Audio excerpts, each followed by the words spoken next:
BNP নির্বাচিত হওয়ার পরে দেখছি বিএনপির আশেপাশে শাহবাগীরা একদম মৌচাকের মতন ঘিরে রাখছে বিএনপিকে।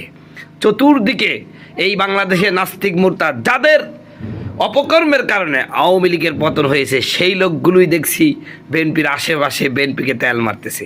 এমনকি তাসলিমা নাসরিন, শাহবাগী সেই দাঁত না মাজা সে মহিলাগুলো যাদের চরিল দিয়ে দুর্গন্ধ বের হয়, সেই মহিলাগুলো আমরা দেখতে পাচ্ছি বিএনপির আশেপাশে ঘোরাফেরা করছে এবং বিএনপির আশকারায় এদেশের ওলামায়ে কেরামকে দাড়ি টুপি নিয়ে একের পর এক ব্যঙ্গ করতেছে। পাকিস্তানকে রাজাকার, এমনকি দেখলাম গোলাম আজমের ছবি লাগিয়ে সেখানে জুতা মারতেছে, সেখানে ঢিল মারতেছে, এরকম অকাম করতেছে। আমি বিএনপিকে বলবো শাহবাগীদেরকে এত মাথায় উঠাইন না। এদেরকে মাথায় উঠানোর কারণে আওয়ামী লীগের যে পরিণতি হয়েছে এর থেকে যদি শিক্ষা না নেন, আমি আপনাদেরকে কথা বলতে পারি যে যদি শিক্ষা না নেন তাহলে আপনাদের পরিস্থিতি হবে আরও ভয়াবহ। আওয়ামী লীগ তো 17 বছর ছিল, আপনারা কিন্তু 5 বছরও পূরণ করতে পারবেন না মনে হচ্ছে।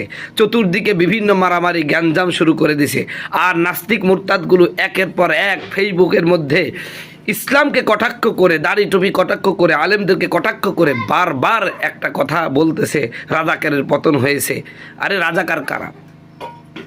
বাংলাদেশে বর্তমান যাদেরকে রাজাকার বলা হচ্ছে এরাই কিন্তু সত্যিকারের দেশপ্রেমিক। আর যারা নিজেদেরকে স্বাধীনতার পক্ষের শক্তি বলে নিজেকে প্রমাণ করতে চাচ্ছে এরা কিন্তু ভারতের দালাল। আমরা কোনো ভারতের দালালের মুখে রাজাকার গাল শুনতে রাজি নয়। মনে রাখবেন রাজাকার অর্থ কিন্তু খারাপ না, এর অর্থ হলো স্বেচ্ছাসেবী। আমি বারবার বলতেছি, যদি আপনাদের কানে লাগে বিএনপির ভাইরা তাহলে আপনাদের জন্য সুবিধা।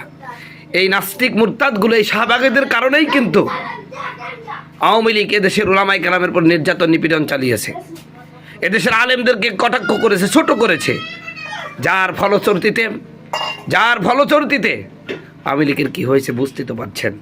আমি এজন্য বারবার বলছি আপনাদের ছত্র ছায়ায় বিভিন্ন পেজের মধ্যে ইসলামকে কটাক্ষ করে বারবার লেখালেখি করতেছে এবং তারা আপনাদের জয়গান গাইতেছে।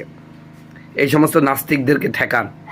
আপনারা সোশ্যাল মিডিয়ায় একটু চোখ বুলান, দেখেন, সেখানে দেখেন আপনাদের জয়গান করে আমার নবীকে পর্যন্ত গালাগালি করতেছে, এদেশের আলেম উলামাকে গালাগালি করতেছে।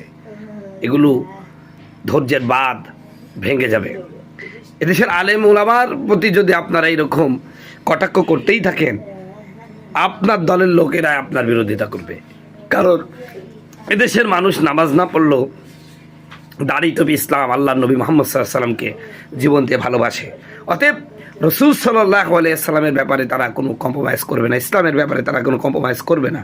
যে কোনো সময় হয়তোবা অগ্নিস্ফুলিঙ্গ হয়ে আপনাদের বিরুদ্ধে দাঁড়িয়ে যাবে, তখন আপনারা ক্ষমতা আটকাতে পারবেন না।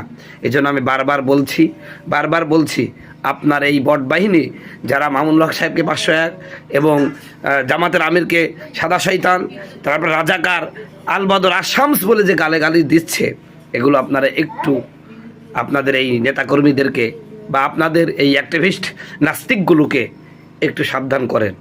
ওরা এত দেশপ্রেমিক হয়ে যায় নাই। এদেশের আলেম উলামা এদেশে ভেসে আসে নাই, এদেশে আলেম উলামারা এদেশেরই সন্তান। সুতরাং এদেরকে রাজাকার বলে পাইকারি ধরে কটাক্ষ করার ইজারা আমরা তাদেরকে দেই নাই। এই জন্য বারবার বলছি, আবারও বলছি, ক্ষমতা টিকিয়ে রাখতে হলে এই সমস্ত শাহবাগী এবং নাস্তিক মুরতাদদের থেকে নিজেদেরকে নিবৃত রাখার চেষ্টা করেন।